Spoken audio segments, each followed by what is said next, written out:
Shri Upadeśāmṛtam.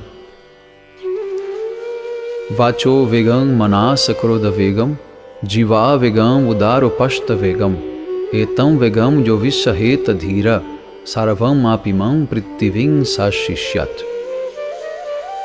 A wise and self-composed person who can subdue the impetus to speak, the agitation of the mind, the onset of anger, the vehemence of the tongue, the urge of the belly, and the agitation of the genitals, can instruct the entire world.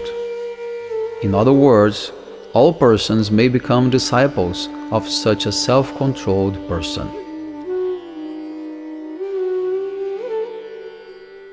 Atyahara payasascha prajalpo niyamagraha janasangascha lolyancha sadbhir bhaktir vinashyati.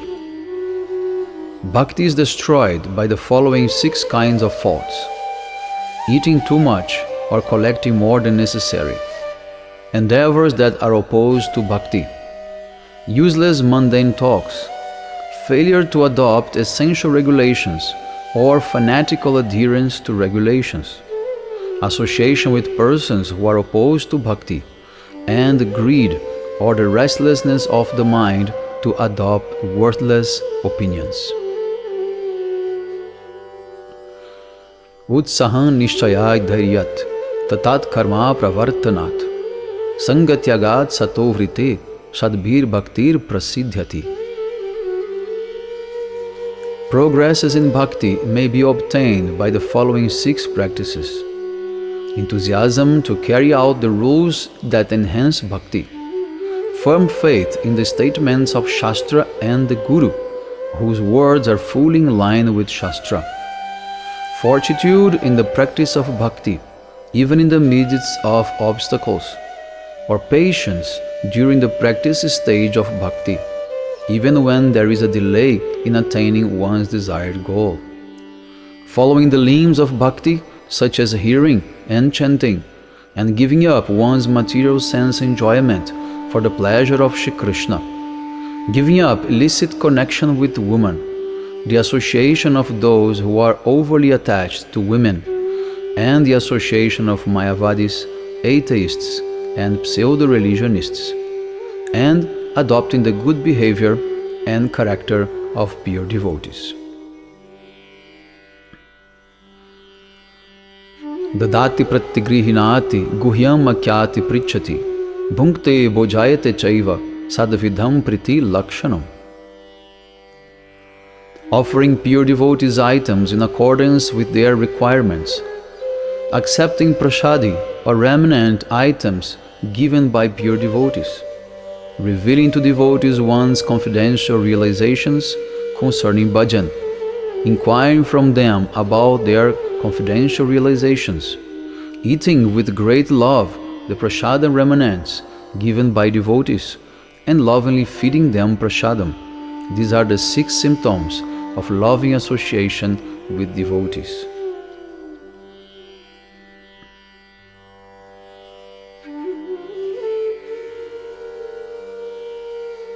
Krishniti jasya giritang manasadriyet dikshasti che pranattivischa bhajantam misham shushurushaya bhajanna vigyamananya manya nindadi shunyaridham ipsta sangalavidhya. One who takes Krishna Nam just once by calling out, "O Krishna," is a neophyte devotee, Kanishta Adhikari. One should consider him to be his family member and silently respect him. One who fully understands the principle of Diksha, has accepted initiation from a qualified Guru, and performs bhajan of Bhagavan in accordance with Vaishnava conventions, is an intermediate devotee, Madhyama Adhikari.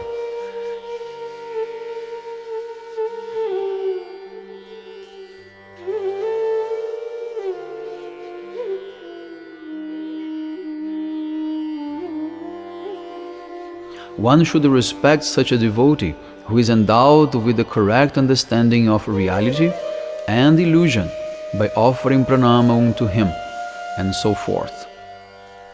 One who is conversant with the science of bhajan, as described in Srimad Bhagavatam, and other Vaishnava scriptures, and who performs exclusive bhajan of Shri Krishna is a Mahabhagavata devotee.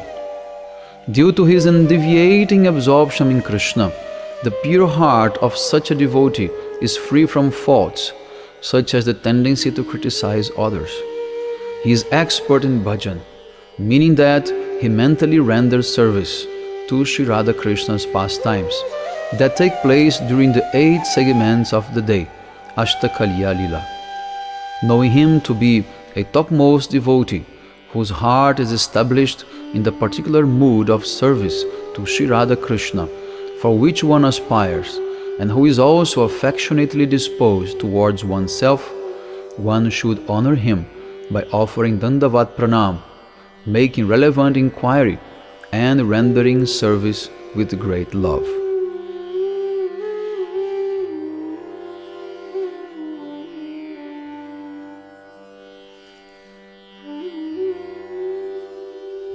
Drishtai swabhava janitair vapushascha doshair na prakritatvam iha bhakta janasya pashyat gam gam basam nakalu budbuda pena pankair brahma dravatvam apagachati niradharmaihi.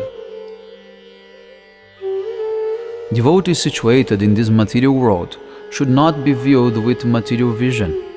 In other words, one should not consider them to be ordinary conditioned souls. The imperfections visible in their natures, such as birth in a low caste, harshness, lethargy, and so forth, and the imperfections visible in their bodies, such as ugly features, disease, deformities, and so on, are precisely like the appearance of bubbles, foam, and mud in the Ganges. Despite such apparent pollution in the water of the Ganges, she retains her nature as liquefied transcendence.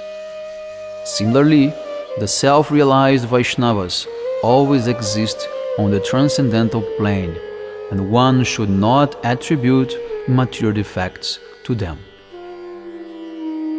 Ritad sitapya vidya pitopataptarasanasya narochit kanu kintu vadarad kalu shaiva jushta swadvikramad bhavati tadghada mula hantri.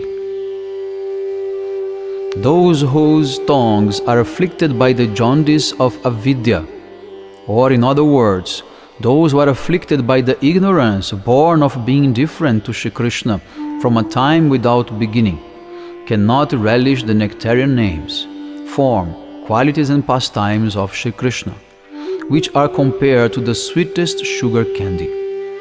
Instead, these attributes taste bitter to them.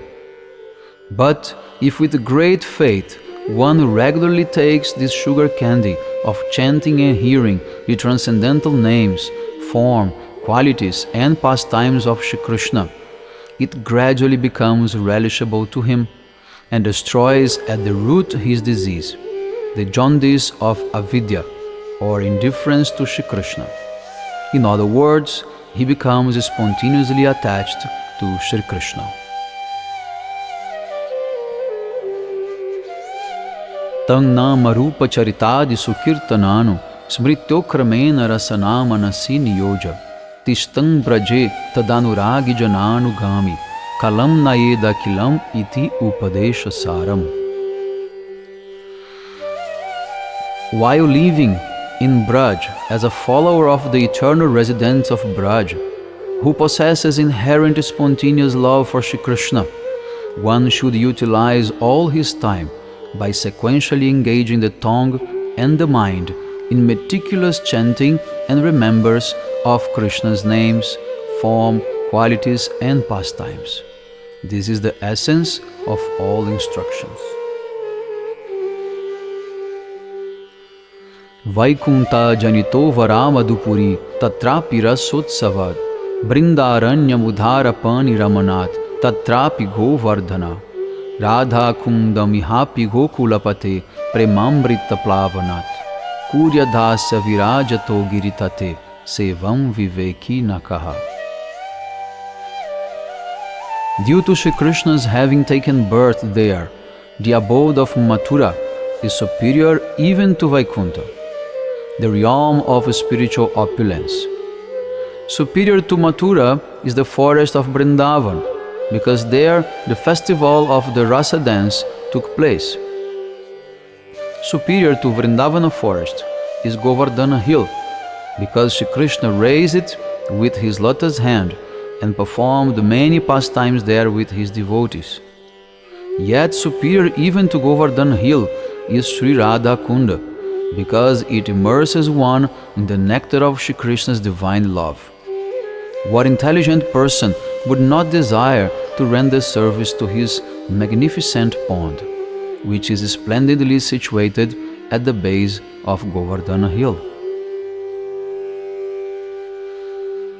Karmibhya parito hare priyataya vyakting yajur jnaninas tebhya jnana vimukta bhakti parama premeka nishtastatha tebhyasta pashupala pankajadrishas tabhyopi saradika preshtatadvyam yam tadvyasarasitam nashraye kakriti. One who selflessly performs virtuous acts in accordance with the path of Karma Yoga is superior to those who merely seek to fulfill their selfish desires. The Brahmagyanis, who by dint of their spiritual knowledge are transcendental to the three modes of material nature, are more dear to Shri Krishna than those pious followers of the karma path, who are forever occupied in performing virtuous deeds. More dear to Shri Krishna than the Brahmagyanis are his devotees like Sanaka, who have abandoned the pursuit of knowledge and who consider bhakti alone to be the best path. In doing so, they have followed the statement in Srimad Bhagavatam 10.14.3, Jnane prayasa mudapasya. One should abandon the endeavor for knowledge. Pure devotees like Narada, who are resolutely fixed in prema for Krishna, are even more dear to him than all such devotees. The Brajagopis, whose very lives belong solely to Krishna, are even more beloved to him than all such loving premi devotees. Amongst all those beloved gopis, Srimati Radhika is more dear to Shri Krishna than his own life. In precisely the same way, he dearly loves her pond, Sri Radha Kunda. Therefore, what highly fortunate, spiritually intelligent person would not reside on the banks of Sri Radha Kunda in a state of transcendental consciousness, performing bhajan of Shri Krishna's eightfold daily pastimes?